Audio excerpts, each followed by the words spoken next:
تمام احباب ذوق شوق اور عبادت کی نیت کے ساتھ آقا مدنی کریم صلی اللہ علیہ وسلم کی ذات گرامی پر بآواز بلند درود پڑھیں۔ اللہم صلی علی محمد و علی آل محمد کما صلیت علی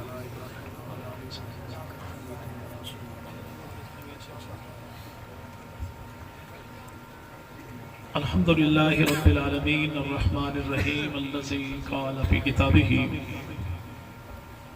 محمد رسول اللہ والذین معہ اشداء علی الکفار رحماء بینہم الصلاة والسلام علی سید الانبیاء محمد النبی الکریم الذی قال فی خطابہ ان اللہ اختارنی واختار لی اصحابی وعلى آلہ وصحبہ اجمعین۔ جنت جس کو کہتے ہیں وہ میری دیکھی بھالی ہے، جنت جس کو کہتے ہیں وہ میری دیکھی بھالی ہے، سبز سبز گنبد ہے اور سنہری جالی ہے، وہ حق نواز جھنگوی ہوں یا اسار الحق جھنگوی ہوں، ان پہ مرنے والوں کی ہر ادا نرالی ہے، اور ایسے جینے والوں کو ہم سمجھتے ہیں مردہ، الفت پیمبر سے قلب جن کی خالی ہے۔ انتہائی قابل صد احترام و تعظیم حضرات اکابرین علماء کرام بزرگان ملت شرفاء امت و نوجوان دوستو،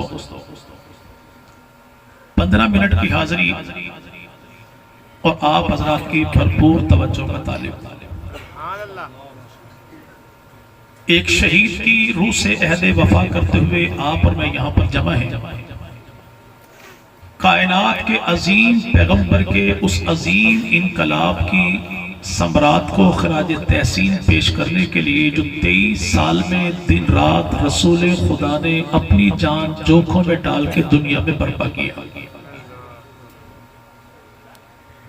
اس بوڑھے آسمان نے اور بوڑھی دھرتی نے نہ زمانے میں ایسا انقلاب دیکھا، نہ جماعت انقلاب دیکھی، نہ قائد انقلاب دیکھا۔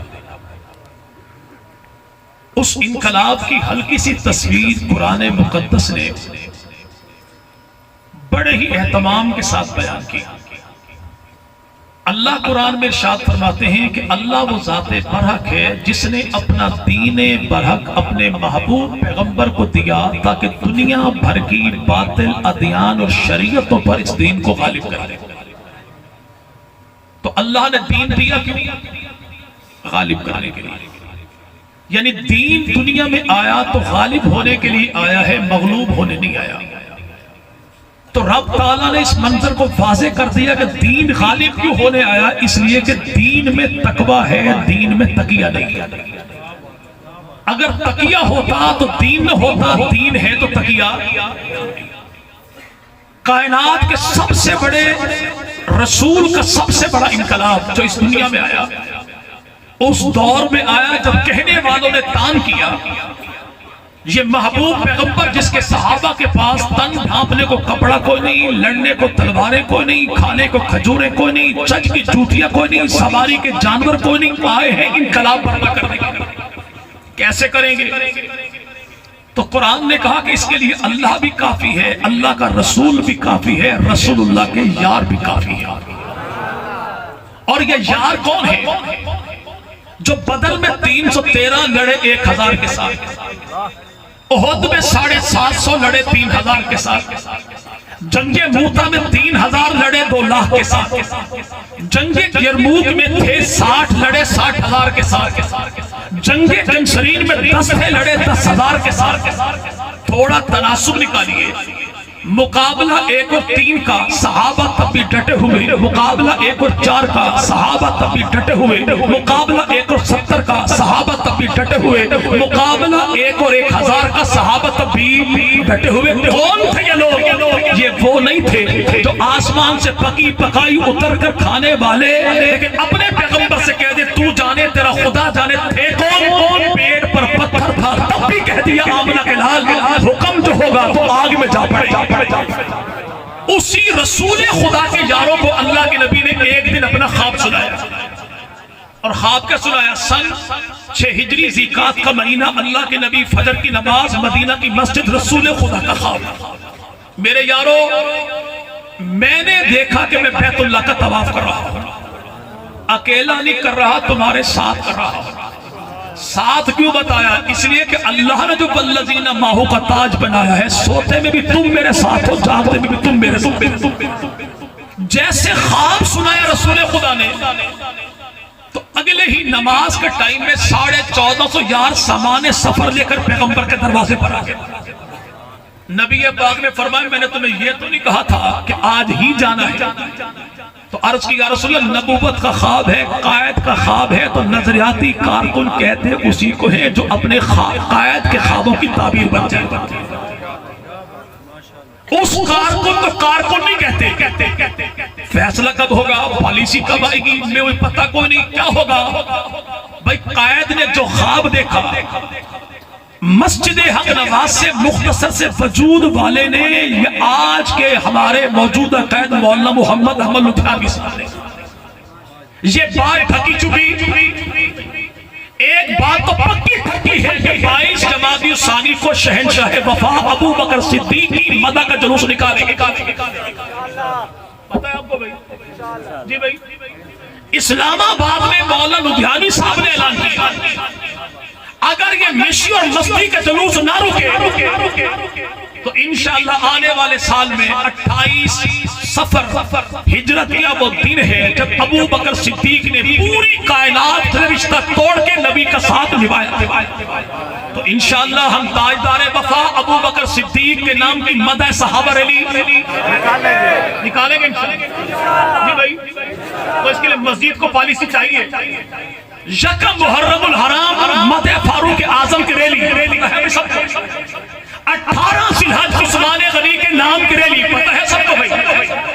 21 رمضان سیدنا علی شل مرتضیٰ کے نام کی ریلی، پتہ ہے سب کو۔ کوئی اور نکلے نہ نکلے، ہماری جماعت کا چھوٹا سا بچہ بھی ہوگا، مدح صحابہ کا پلے کارڈ اٹھا کے سڑک پہ آئے گا انشاءاللہ۔ کرتے وعدہ؟ ہوا کیا؟ نبی نے یاروں کو لیا، مدینہ سے صرف 1 کلومیٹر کا فاصلہ طے کیا۔ تو آمنہ کے لال نے یاروں سے پوچھا تم میں کون سا میرا یار ایسا ہے جو مجھے اس رستے سے لے کر مکہ پہنچائے جو رستہ عام رستہ نہیں۔ مکہ سے مدینہ 3 رستے ہیں، ہجرت والا رستہ جو ابو بکر صدیق نے تلاشا تھا، عام رستہ جو مکہ سے مدینہ آتا، اور تیسرا رستہ جو خدا کے نبی نے مدینہ سے مکہ کی جانب اللہ کے نبی گئے تھے عمرہ کرنے۔ ایک یار اٹھا عرض کیا رسول اللہ میں جو حاضر ہوں، ایسے رستے سے لے کر جاؤں گا دشمن کے سر پہ پہنچے گا، دشمن کو خبر بھی کوئی نہیں۔ نبی بزدلی ہوتا، جی بھائی نبی تو آقا چھپ چھپا کے کیوں گئے؟ اس لیے کہ اپنے مشن کو تکمیل تک پہنچانے سے لیے پہلے اعلان کر دینا یہ جنگی حکمت عملی کے خلاف ہے۔ جو آپ کا جماعتی پلان ہو دشمن کو پتہ تب لگے، جوتا ہو غصہ ہو لدھیانوی کا پڑے کافر کے ساتھ۔ کچھ لوگوں کو تکلیف ہوئی، ایبٹ آباد میں لدھیانوی صاحب نے اعلان کیا جن بدبختوں کو اپنا چورن پرائی دکان پہ بیچنے کا شوق ہے تو ان کے لیے وہ اعلان لازمی تھا۔ جن کو زیادہ بدہضمی ہے تو میں اپنے قائد کی قیادت میں اعلان یہ کرتا ہوں، کل رات میں نے ایبٹ آباد بھی کہا جن کو تکلیف ہے کہ لدھیانوی صاحب نے نعرے سے منع کیوں کیا تو ہمت کرو، باپ کے بیٹے بنو، اسی عنوان پہ اشتہار چھپاؤ، فری طور پہ آ کے تمہیں نعرے کی تشریح میں بتاؤں گا، لیکن شرط اپنی آئی ڈی سے اشتہار بنا کے بھلے میرا نام لکھے، اوپنلی اپلوڈ بھی کر دو، میزبانی تم کرو، نام بھی لکھو، گھر تیرا ہوگا، جلسہ تیرا ہوگا، عنوان تیری من مرضی کا بیان میرا ہوگا، تو پتہ لگ جائے گا کہ کتنی ہمت ہے، کتنا سننے کا چاؤ ہے، ورنہ دیکھنے والوں نے دیکھ لیا تھا اگلے ہی دن کراچی کمپنی میں، ٹھیک ہے، اور دنیا جانتی ہے آصف علوی جیسا بدبخت برطانیہ میں بیٹھ کر رہا 15 منٹ کی ویڈیو جاری کی، لدھیانوی صاحب نے نعرہ لگا دیا، دشمن کو نعرہ سن گئے، اپنوں کو نہیں سن، اپنوں کو تو رسول خدا متبادل رستے سے کہاں پہنچے؟ اچھا بھائی یہاں سے کبیر والا سے جھنگ اگر جانا ہو تو رستے کتنے بھائی؟ کئی رستے ہیں. ایک ہے سیدھا رستہ براستہ شروع، ایک ہے موٹر وے پہ جائیں، تیسرا سردار پور احمد پور سیال جائیں، چوتھا عبدالحکیم پیر محل ٹوبہ ہو کے چلے جائیں. تو کم از کم میرے بھائی 4 رستے تو مجھے معلوم ہے. ٹھیک ہے بھائی، لیکن جانا جھنگ ہے، پہنچنا بھی جھنگ ہے. رستہ چاہے کوئی سا بھی اختیار کر لے تو رستے کے بدلنے کو منزل کا بدلنا بھی کہتے ہیں. رستے کے بدلنے کو منزل کا بدلنا. اللہ اکبر. زندہ باد. زندہ باد. یہ نہ رستے کے بدلنے کو جو تم نے اتنا سیریس لیا کہ پین پر اپنے گیلے کر لیے. حضور یہ اعتراض تو تب بنتا تھا جب رستے پہ چلنے والے نے منزل کو بھلا دیا. اور رسول خدا نے وہ جنگی حکمت عملی دی تھی. جیسے پہنچے مکہ سے تھوڑا سا باہر تو مکہ والوں نے نو انٹری کا بورڈ لگا دیا. رسول خدا نے بھیجا اپنے یار کو، عمر تو جا مکہ والوں سے کہ میں محمد لڑنے نہیں ہے. حضرت عمر نے کہا یا رسول اللہ جانے سے انکار کوئی نہیں، لیکن مکہ والے جب مجھے دیکھیں گے تو جو رگڑا میں نے لگایا تھا زخم ان کے ہرے ہو جائیں گے. وہ فاروق کے زخم ہو یا فاروقی کے لگائے ہوئے زخم، بھولتے نہیں دشمن. اللہ کے نبی برداشت نہیں ہوگا. یوں کیجئے عثمان کو بھیج دیجئے. عثمان کو کیوں؟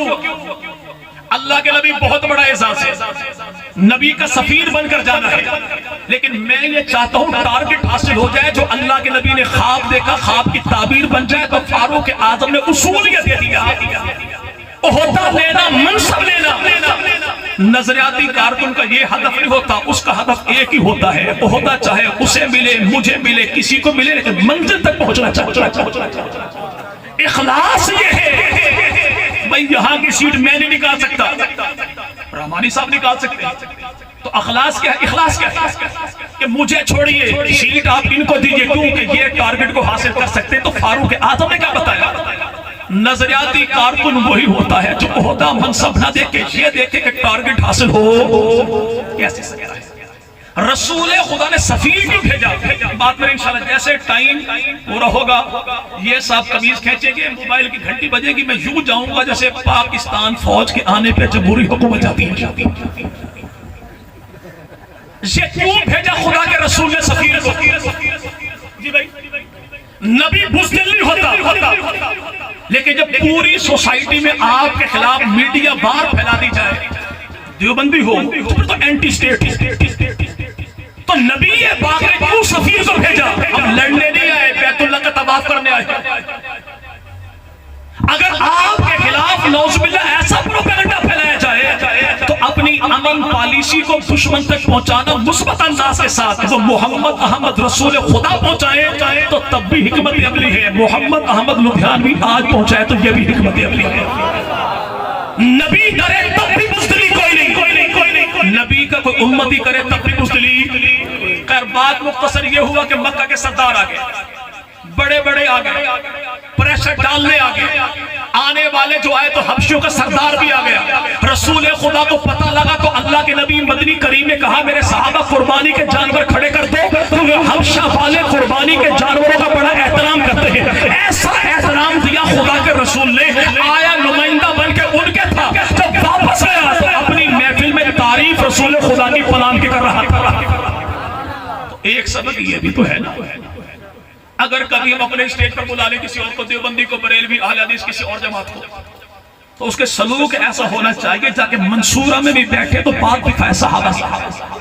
ایسا نہیں کہ سلوک وہ کرو جو آئندہ نسلوں کو منع کرے. ان کے اسٹیج پر نہیں، خدا کے صحابہ نے قربانی کے جانور کھڑے کر دیے. اعتراض ہوتا ہے جب بھی دیکھو سیرت النبی، اتحاد اور استحکام پاکستان، شان صحابہ دفاع پاکستان، ہر اشتہار پہ پاکستان پاکستان پاکستان کیوں؟ یہ پاکستان کے چمچے کیوں بن گئے؟ کچھ تو ہے نا. تو یاد رکھیے گا نبی ڈرپوک نہیں ہوتا. قربانی کے جانور کیوں کھڑے کیے؟ تاکہ آنے والے کی غلط فہمی دور ہو جائے. تو آج کے دور میں استحکام پاکستان کا حوالہ یہ وہی قربانی کے جانور ہے جو ہم ان بدبختوں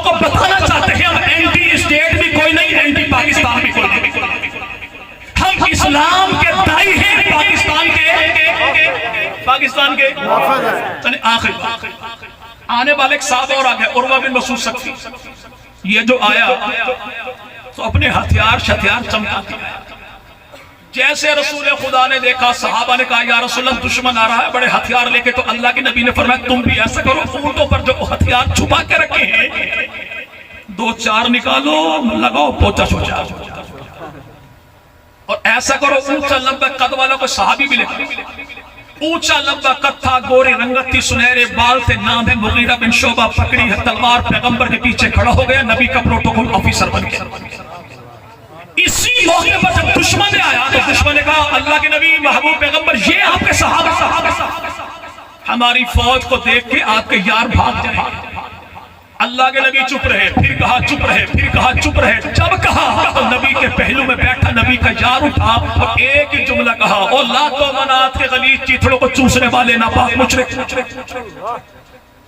دشمن کے کلیجے میں ایسا تیر لگا دل میں اٹھا اللہ کے نبی یہ کون ہے کبھی کبھار یوں بھی ہوتا ہے دشمن جب اعتراض کرے تو قیادت کا چپ رہنا بنتا ہے کارکن کا بولنا حق بنتا ہے جیسے پیغمبر کے پہلے یار ابو بکر صدیق نے کیا اعتراض نبی پر ہوا بولا ابو بکر صدیق دشمن حیران کسے کہتے ہیں آمنہ کے لال یہ کون ہے فرمایا یار اول ہمراز اول ابو بکر صدیق جملہ ایک کہا کفر کے غباروں سے ہوا نکالا اسی موقع پر دشمن نے کیا ادھر وار نہ چلا تو پیغمبر کی داڑھی کو ہاتھ لگا آمنہ کے لال مہربانی کیجئے جنگ ٹال دیجئے جنگ کیا ہے جیسے نبی کی داڑھی کو ہاتھ لگانے لگا تو نبی کا پروٹوکول آفیسر مغیرہ بن شعبہ تلوار اٹھائی دستہ مارا کافر کے ہاتھ میں کہا نہ باغ مشرک ہاتھ پیچھے کر دے جرأت کیسے ہوئی پیغمبر کی داڑھی کو ہاتھ لگانے حیرانگی کے عالم میں یہ کافر کہنے لگا آمنہ کے لال یہ کون ہے جس کو پارلیمانی لبوں لہجے کا پتہ بھی کوئی نہیں تو رسول خدا نے فرمایا اس کے چہرے سے نقاب کھینچا فرمایا اب پہچان یہ کوئی اور نہیں تیرا سگا بھتیجا مغیرہ بن شعبہ چچا کہتا بھتیجے تو مجھے نہیں پہچانتا فرمایا میں ایسے کسی چچا بچہ کو نہیں پہچانتا جو آمنہ کے لال کو نہیں پہچانتا اب کوئی کہے کہ ووٹ نون کو دیجئے ووٹ جی بھائی ووٹ کس کا نون کا ہوگا ہمارا ووٹ نہ نون کا ہے نہ جنون کا ہے ہمارا ووٹ امین مشن حق نواز جھنگوی کے خون کا ہے